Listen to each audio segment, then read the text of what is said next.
3 তাৰিখৰ পৰা অৰুণোদয় আঁচনিখন নতুনকৈ আৰম্ভ কৰিম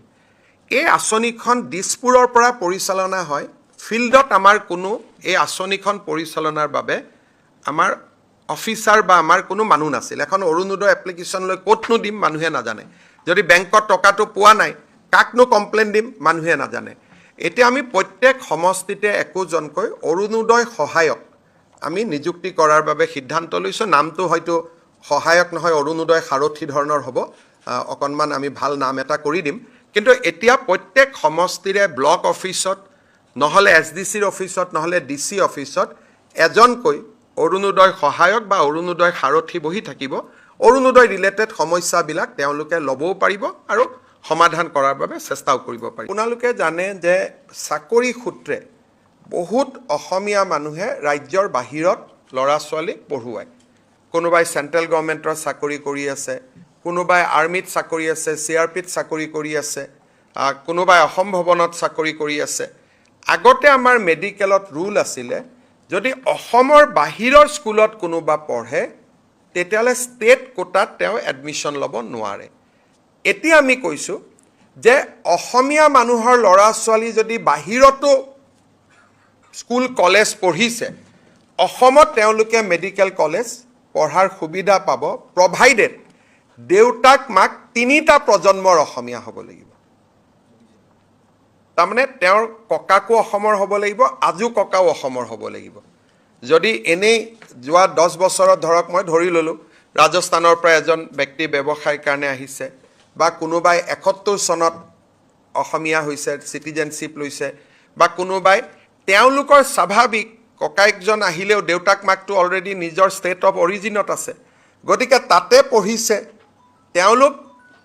তেওঁলোকৰ কাৰণে আমি এইটো সুবিধা দিয়া নাই কাৰণ তেওঁলোকৰ পৰিয়ালৰ আধা অলৰেডি বাহিৰত পাৰ্মানেন্ট কৰি আছে কিন্তু যিসকল 3টা প্ৰজন্মৰ অসমীয়া তেওঁলোকৰ ল'ৰা ছোৱালী চাকৰি সূত্ৰে কৰ্ম সূত্ৰে বাহিৰত পঢ়িছে কিন্তু এখন তেওঁলোকৰ ঘৰ নহয় তাত টেম্পৰাৰী আছে কিন্তু বাহিৰত পঢ়াৰ কাৰণে তেওঁলোকে মেডিকেল সিট অসমত নাপায় গতিকে সেই 3টা প্ৰজন্মৰ অসমবাসী জাতি যিয়ে নহওক জনগোষ্ঠী যিয়ে নহওক 3টা প্ৰজন্মত বাস কৰা যদি বড়ো মিচিং বৰাক ভেলীৰ মানুহ যোন হ'ব পাৰে 3টা প্ৰজন্ম যোনে অসমত বাস কৰিছে তেওঁলোকৰ ল'ৰা ছোৱালী বাহিৰত স্কুলিং কৰিলেও অসমত মেডিকেল সিটৰ বাবে সুবিধা পাব বাট অন মেৰিট কম্পিটিশন কৰিব লাগিব কোনো কোটা নাই ৰিজাৰ্ভেশ্যন নাই অন মেৰিট তেওঁলোকে কম্পিটিশন কৰিব পাৰিব এইটো আমাৰ প্ৰবাসী অসমীয়াসকলৰ বহুত দিনীয়া এটা দাবী আছিলে কলিকতাত কোনোবা আপোনালোকে জানে যে সব জায়গাতে বেংগালুৰুত অসমীয়া সমাজ থাকে পুনেত থাকে দিল্লীত থাকে লাহে লাহে অসমীয়া মানুহ বাহিৰত বাঢ়িছে তেওঁলোকৰ ল'ৰা ছোৱালী কৰ্ণাটকেও এডমিশন নিদিয়ে অসমীয়াও এডমিশন নিদিয়ে তেওঁলোকৰ ল'ৰা ছোৱালীক সিটিজেন নহয় বুলি মহাৰাষ্ট্ৰও এডমিশন নিদিয়ে অসমীয়াও নিদিয়ে তেওঁলোকৰ ল'ৰা ছোৱালীক সিটিজেন নহয় বুলি তেওঁলোকে আন ৰাজ্যতো এডমিশন নাপায় অসমতো নাপায় অৰুণাচলত আমাৰ অসমীয়া মানুহ আছে অৰুণাচলত এডমিশন নিদিয়ে আমি নাপাওঁ শিলঙত আমাৰ অসমীয়া মানুহ আছে শিলঙতো পঢ়িব নোৱাৰে অসমতো পঢ়িব নোৱাৰে সেই কাৰণে আমি কৰিছো যে তেওঁলোকৰ যদি দেউতাক মাক ককাক আজু ককাক মিলি 3টা প্ৰজন্ম যদি অসমত আছিলে 1951 চনত যদি অসমত আছিলে তেতিয়াহলে তেওঁলোকে অসমৰ মেডিকেল সিটত বাহিৰত স্কুলিং কৰিলেও তেওঁলোকে এতিয়া অসমত মেডিকেল পঢ়াৰ সুবিধা পাব এইটো প্ৰবাসী অসমীয়াসকলৰ কাৰণে এটা ভাল খবৰ কিন্তু অসমীয়া বুলি কওঁতে মই আকৌ কৈছো 51 চনৰ অসমীয়া হ'ব লাগিব 71ৰ নহয় 51ৰ অসমীয়া হ'ব লাগিব কেবিনেটত আজি এইখিনি সিদ্ধান্তৰ লগতে আজি আমি শিৱসাগৰ চৰাইদেউ জিলাৰ বান পৰিস্থিতিৰ বিষয়ে কেবিনেটত আলোচনা হয় আৰু আপোনালোকক আমি জনাবলৈ পাই অলপ সন্তুষ্টি লাভ কৰিছো যে এতিয়া আমি প্ৰত্যেকখন গাঁও প্ৰত্যেকখন চুবুৰীতে আমি যাব পাৰিছো অৰ্থাৎ পানী কমিছে আৰু পানী কমাৰ পৰিপ্ৰেক্ষিতত এতিয়া প্ৰশাসনে শিৱসাগৰ আৰু চৰাইদেউ জিলাৰ প্ৰতিখন গাঁও বা প্ৰতিখন চুবুৰীলৈ যাব পাৰিছে আমি ইউজুৱেলি যি আমি সহায় আগবঢ়াওঁ যে আমি মানুহক পাৰ মানুহ হিচাপত আমি আগতে চাউল দালি এনেকৈ দিওঁ কিন্তু শিৱসাগৰ আৰু চৰাইদেউ জিলাৰ বাবে আমি এটা ফেমিলি কিট বনাইছোঁ, দুজন দেউতাক মাক দুজন ল'ৰা ছোৱালী, এই ধৰণে আমি এটা ফেমিলি কিট বনাই যাতে একেবাৰে ওজন কৰি কৰি বস্তু দি থাকিব নালাগে, মানুহখিনি বিপদত আছে, একেবাৰতে 8 কেজি চাউল, 2 কেজি দালি, 1 লিটাৰ মিঠাতেল, এই ধৰণে আমি এটা পেকেট কৰিছোঁ। আৰু আজিৰ পৰা তাত আমি ৰিলিফৰ ব্যৱস্থাটো অলপ পৰিৱৰ্তন কৰি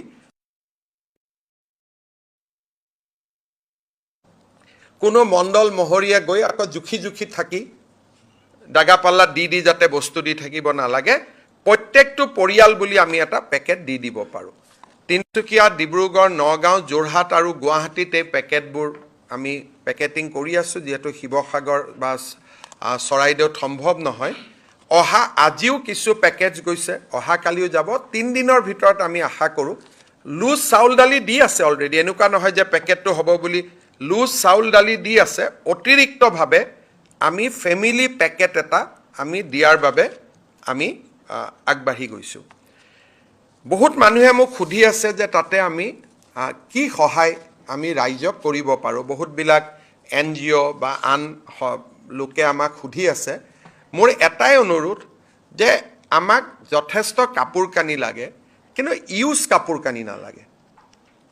পুৰণা কাপোৰ কানি আপোনালোকে জানে যে চৰাইদেউ, শিৱসাগৰত আমাৰ যিমানবিলাক পৰিয়াল আছে, তাতে আমি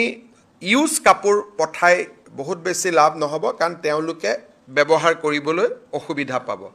গতিকে মোৰ অনুৰোধ যে স্বেচ্ছাসেৱী সংগঠনসমূহে যথেষ্ট ফেনাইল দিব পাৰে, কাৰণ এতিয়া ডিছইনফেক্ট কৰাৰ খুব প্ৰয়োজন হৈছে ঘৰবিলাকত। ফেনাইল দিব পাৰে, বেবী ফুড দিব পাৰে, আমাক ল'ৰা ছোৱালী শিশুৰ কাৰণে গাখীৰ দিব পাৰে, আৰু চাদৰ মেখেলা বা টি-চাৰ্ট বা চাৰ্ট কিন্তু নতুন দিব লাগে, পুৰণা ইউজ দিব নালাগে, কাৰণ পুৰণা ইউজৰ কাপোৰ কানি দি বেমাৰ আজাৰ হোৱাৰো সম্ভাৱনা থাকে। আৰু বানপানীত যিহেতু তেওঁলোক আক্ৰান্ত, বডিৰ যিটো ৰেজিষ্টেণ্ট লেভেল সেইটো অলৰেডি কমি আছে। গতিকে ইউজ কাপোৰ কানি গ'লে আকৌ আমাৰ ৰেজিষ্টেণ্ট লেভেলটোতো কম্প্ৰমাইজ হ'ব পাৰে। গতিকে মই ভাবোঁ যে সহায় কৰাৰ উত্তম উপায়টো হ'ল যে বেবী ফুড পঠাওঁ, ফেনাইল পঠাওঁ, ল'ৰা ছোৱালীৰ কাৰণে কাপোৰ পঠাওঁ, মহিলাসকলৰ কাৰণে কাপোৰ পঠাওঁ, পুৰুষসকলৰ কাৰণেও কাপোৰ পঠাওঁ। কিন্তু আমি যিমান পাৰোঁ আমি নতুন কাপোৰ আমি দিব লাগে। ছেকেণ্ড, কিতাপ কাগজ বহুত লছ হৈছে মানুহৰ। গতিকে এনি এডুকেশ্যনেল কিট, ল'ৰা ছোৱালীৰ পঢ়াৰ কাৰণে পেন, আমাৰ জ্যামিতি বক্স, এনি এডুকেশ্যনেল কিটছ যদি কোনোবাই দিব খোজে তেতিয়াহ'লে তাৰো যথেষ্ট প্ৰয়োজনীয়তা আছে। আমাৰ মন্ত্ৰী কেশৱ মহন্ত, বিমল বৰা, সুশান্ত বৰগোহাঁই তাতে কেম্প কৰি আছে। 1 তাৰিখৰ পৰা আমাৰ কৃষি মন্ত্ৰী যাব কঠীয়া যোগাৰ কৰাৰ কাৰণে,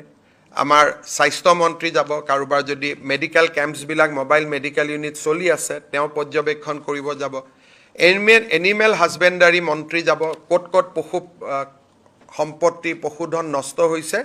যাতে আমি কম্পেনচেশ্যন দিয়াৰ, ৰিহেবিলিটেশ্যন দিয়াৰ প্ৰক্ৰিয়াটো আগষ্ট মাহৰ ভিতৰতে আমি আৰম্ভ কৰিব পাৰোঁ।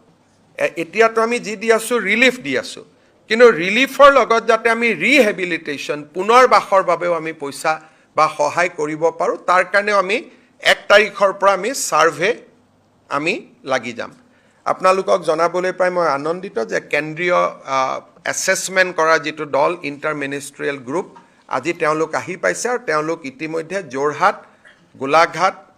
তিনিচুকীয়া আৰু চৰাইদেউ জিলালৈ তেওঁলোকে যাত্ৰা কৰিছে। ৰাতিপুৱা প্ৰধানমন্ত্ৰী ডাঙৰীয়াইও মোক ফোন কৰিছিলে আৰু প্ৰধানমন্ত্ৰী ডাঙৰীয়াইও যথেষ্ট উৎকণ্ঠিত হৈ আছে আৰু তেওঁ মোক কৈছে যে যি লাগে মোক কৈছে যেতিয়াই তই ইচ্ছা লাগে তই মোক ফোন কৰিবি, যি সহায়ৰ প্ৰয়োজন হয় আমি যি পাৰোঁ লগে লগে আমি সহায় কৰিম। কালি গৃহমন্ত্ৰী ডাঙৰীয়া, আজি প্ৰধানমন্ত্ৰী ডাঙৰীয়াই নিজে ফোন কৰি খবৰো লৈছে আৰু সহযোগিতাৰ আশ্বাসো প্ৰদান কৰিছে। শেষত মই এটা কথাৰে কৈ সামৰণি মাৰিছোঁ যে আমি 3 তাৰিখৰ পৰা অৰুণোদয় আঁচনিখন নতুনকৈ আৰম্ভ কৰিম।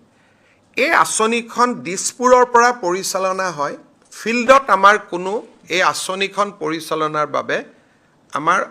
অফিচাৰ বা আমাৰ কোনো মানুহ নাছিল। এখন অৰুণোদয় এপ্লিকেশ্যন লৈ ক'তনো দিম মানুহে নাজানে। যদি বেংকত টকাটো পোৱা নাই কাকনো কমপ্লেইন দিম মানুহে নাজানে এতিয়া আমি প্ৰত্যেক সমষ্টিতে একোজনকৈ অৰুণোদয় সহায়ক আমি নিযুক্তি কৰাৰ বাবে সিদ্ধান্ত লৈছো নামটো হয়তো সহায়ক নহয় অৰুণোদয় সাৰথি ধৰণৰ হ'ব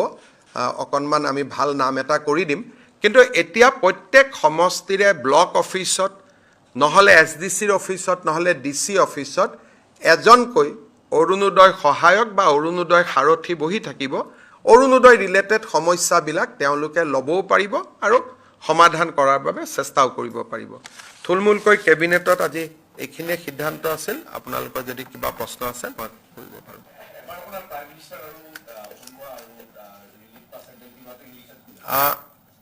आज भारत के माननीय प्रधानमंत्री नरेंद्र मोदी जी ने सुबह ही मुझे फोन किया था असम के बाढ़ परिस्थिति का बारे में उन्होंने मेरा साथ चर्चा किया प्रधानमंत्री जी ने मुझे आश्वासन दिया कि ये दुख का घड़ी में भारत सरकार असम वासियों का साथ खड़ा है आज इंटर मिनिस्ट्रियल टीम प्रधानमंत्री जी ने भेजा है पहुंच गया है असम में इंटर मिनिस्ट्रियल टीम डैमेज का जो भी असेसमेंट करेगा भारत सरकार हमें सहाय करेगा पूरा प्रधानमंत्री जी ने मुझे आश्वासन दिया है आप लोग जानते हैं कल गृह मंत्री जी ने भी मुझे टेलीफोन किया था और भारत सरकार से जो भी सहायता का जरूरत है वो देने का आश्वासन भी दिए थे आज प्रधानमंत्री जी ने बात करने का बाद मैंने थोड़ा एयरफोर्स को थोड़ा ज्यादा एक्टिवेट करने के लिए बोला था आज एयरफोर्स ने काफी एरिया में फूड पैकेट्स ड्रॉप किया है और ये फूड पैकेट सही सलामत लोगों का पास आज पहुंच भी गया है पहला दौर में कुछ समस्या हुए थे थोड़ा पैकेट फाट गए थे लेकिन आज बहुत ही सुशृंखलित व्यवस्था के अनुसार पैकेट्स वगैरह ड्रॉप किया गया है और एयरफोर्स से भी यह ड्रॉपिंग काल और परसों भी चलते रहेगा हालांकि अभी हम हर जगह में जाने का परिस्थिति में आ चुका है नागालैंड का डोयांग से एनएचपीसी जो पानी रिलीज किए थे उससे भी बहुत ज़्यादा गोलाघाट में लॉस नहीं हुए इसलिए ब्रह्मपुत्र और धनसिरी नदी का स्तर काफ़ी नीचे था सो जो भी पानी ऊपर से छोड़ा गया है हमारा दोनों नदियों ने इसको एब्जॉर्व कर लिया तो इसीलिए गोलाघाट डिस्ट्रिक्ट से कोई नया बाढ़ के इंफॉर्मेशन नहीं आया है सर তাত স্কুল কলেজবিলাকতো পলস পৰিছে এইটো চাফ চিকুণৰ ব্যৱস্থা আমি নিশ্চিতভাৱে ব্যৱস্থা ল'ম আৰু এডুকেশ্যন ডিপাৰ্টমেণ্টেও আমি শিৱসাগৰ আৰু চৰাইদেউৰ স্কুলখিনি অলপমান দেৰিকৈ ৰিঅপেন কৰিম আৰু যিকেইখন স্কুলত সমস্যা আছে আমি তাক সমাধান কৰি ল'ম ইতিমধ্যে এইবিলাকৰ এছেছমেণ্টবিলাক অহা ৩-৪ দিনত আমি পাই যাম আৰু ৰাইজৰ লগত সহযোগ কৰি পিডব্লিউডি ডিপাৰ্টমেণ্ট এডুকেশ্যন ডিপাৰ্টমেণ্ট আমি সকলোৱে মিলি তাক ক্লিয়াৰ কৰি ল'ম এনেকুৱা স্কুল খুব বেছি 100খন হ'ব